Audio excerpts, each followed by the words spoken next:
ਨੇ ਟਪਈਓ ਆਏ ਨੇ ਤੇ ਇੱਥੇ ਬੈਠੇ ਆ ਤੇ ਐਵੇਂ ਕੋਈ ਆਪਣਾ ਸ਼ੁਗਲ ਵਾਸਤੇ ਮਤਲਬ ਕੋਈ ਚੰਦ ਸ਼ੇਰ ਸ਼ੁਰੂ ਕੀਤੇ ਨੇ, ਕੋਈ ਮੈਂ ਅੱਗੇ ਸੁਣਾਏ ਨੇ ਤੇ ਉਹਨੂੰ ਸਫਦਰ ਨੂੰ ਆਖਿਆ ਵੇ ਵੀ ਕੋਈ ਤੁਸੀਂ ਵੀ ਕੋਈ ਸ਼ੇਰ ਵਿੱਚ ਚਾਰ ਸੁਣਾਓ। ਜੀ ਬਾਜੀ। ਆਂਦੇ ਨੇ ਗੱਲਾਂ ਬਹੁਤੀਆਂ ਦੇ ਵਿੱਚ ਨਫਾ ਕੋਈ ਨਹੀਂ। ਵਾਹ। ਅਸਾਂ ਨੇੜੀਆਂ ਗੱਲ ਮਕਾਮਣੀ ਹੈ, ਵਾਰਿਸ ਸ਼ਾਹ ਮੀਆਂ ਗੱਲ ਉਹ ਕਰੀਏ ਜਿਹੜੀ ਅੱਗੋਂ ਵੀ ਕੰਮ ਆਵੇ। ਵਾਹ। ਤੇ ਇਸ਼ਕ ਨੇ ਆਖਿਆ ਮੈਂ ਸ਼ੇਰ ਖੂਨੀ ਮੇਰੀ ਦਸ਼ਤ ਜੰਗਲ ਬਿਗਾਬਾਨ ਅੰਦਰ। ਵਾਹ ਵਾਹ। ਆਪੇ ਪਤਾ ਮੇਰਾ ਤੈਨੂੰ ਲੱਗ ਜਾਏਦਾ ਜਦੋਂ ਆਵਾਂ ਦਾ ਉਸ ਮੈਦਾਨ ਅੰਦਰ ਤੇ ਰਾਂਝਾ ਤਖਤ ਅਗਾਰੇ ਦਾ ਲੁੱਟਿਆ ਮੈਂ। ਵਾਹ ਵਾਹ। ਯੂਸਫ ਲੁੱਟਿਆ ਵਿੱਚ ਕੁਲਿਆਨ ਅੰਦਰ ਤੇ ਮੁੱਲਾ ਕਾਜ਼ੀਆਂ ਦੀ ਮੈਂ ਮੱਤ ਮਾਰੀ। ਵਾਹ ਵਾਹ।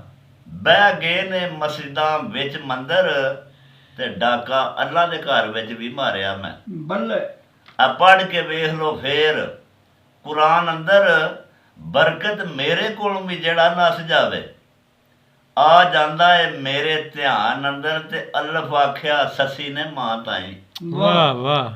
ਆ ਮੇਰੀ ਨਿਕਲ ਚੱਲੀ ਅੱਜ ਜਾਨ ਮਾਏ ਰਿਆ ਕੱਖ ਨਹੀਂ ਅੱਖ ਵਿੱਚ ਪਾਣ ਜੋਗਾ। ਵਾਹ। ਆ ਦਿਸੇ ਸ਼ਹਿਰ ਬਮੋਰ ਵਰਾਨ ਮਾਏ ਰਾਤੀ ਸੁੱਤਿਆਂ ਪਏ ਨੇ ਚੋਰ ਮੈਨੂੰ ਮੇਰਾ ਲੈ ਗਏ ਨੇ ਪੁੰਨੂ ਖਾਨ ਮਾਏ। ਵਾਹ ਵਾਹ ਵਾਹ ਵਾਹ। ਆ ਕਰਕੇ ਰੱਬ ਰਸੂਲ ਨੂੰ ਯਾਰ ਬਰਕਤ ਉਹਦਾ ਕੀਚ ਦੇ ਵੱਲ ਰਵਾਨ ਮਾਏ ਤੇ ਬੇਬਸ ਧੀਏ ਮੇਰੇ ਵਸ ਨਹੀਂ।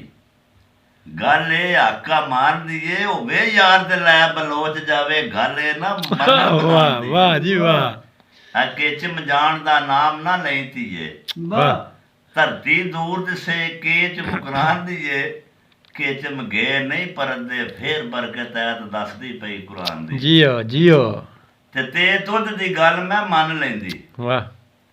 ਤੇ ਤੁਧ ਦੀ ਗੱਲ ਮੈਂ ਮੰਨ ਲੈਂਦੀ ਹੁੰਦਾ ਜੇ ਵਿੱਚ ਕੁਝ ਸ਼ੱਕ ਮਾਏ ਮਗਰ ਯਾਰ ਬਲੋਚ ਦੇ ਮਰਨ ਜਿਹੜੇ ਆ ਜੱਗ ਉਹਨਾਂ ਦੀ ਕਰਦਾ ਗੱਲ ਮਾਏ ਵਾਹ। ਡੇਰਾ ਚਾ ਭੰਬੋਰ ਤੇ ਕੇਚ ਲਾਂਦੇ।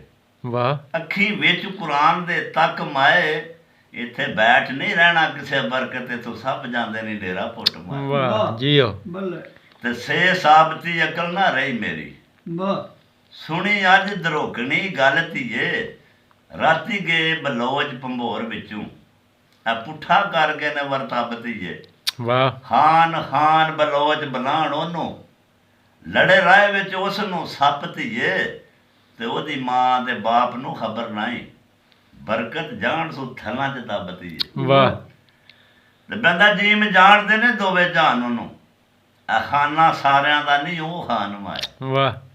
ਤੇ ਰਿਆ ਗਾਰ ਵਿੱਚ ਡੀਕਦਾ ਸੱਪ ਉਹਨੂੰ ਉਹਦੇ ਇਸ਼ਕ ਤੋਂ ਜਾਂ ਕੁਰਬਾਨ ਮਾਏ ਹੋਇਆ ਉਸ ਬਲੋਚ ਤੇ ਵੀ ਰੱਬ ਆਸ਼ਿਕ ਜ਼ਿਕਰ ਲਿਖਿਆ ਸੋ ਵਿੱਚ ਕੁਰਾਨ ਮਾਏ ਉਹਨੂੰ ਸਹਿਕਦੇ ਨੇ ਪੇ ਬਰਕਤ ਨੂੰ ਰਿਓ ਕਦੋਂ ਆਪਸੀ ਉੱਪਰ ਅਸਮਾਨ ਮਾਏ। ਵਾਹ ਵਾਹ।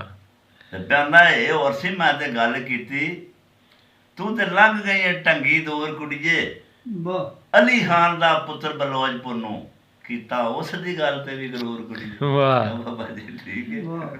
ਗੱਲਾਂ ਠੀਕ ਹੁੰਦੀਆਂ ਨੇ ਜਾਂ ਵਾਹ ਵਾਹ ਵਾਹ ਵਾਹ।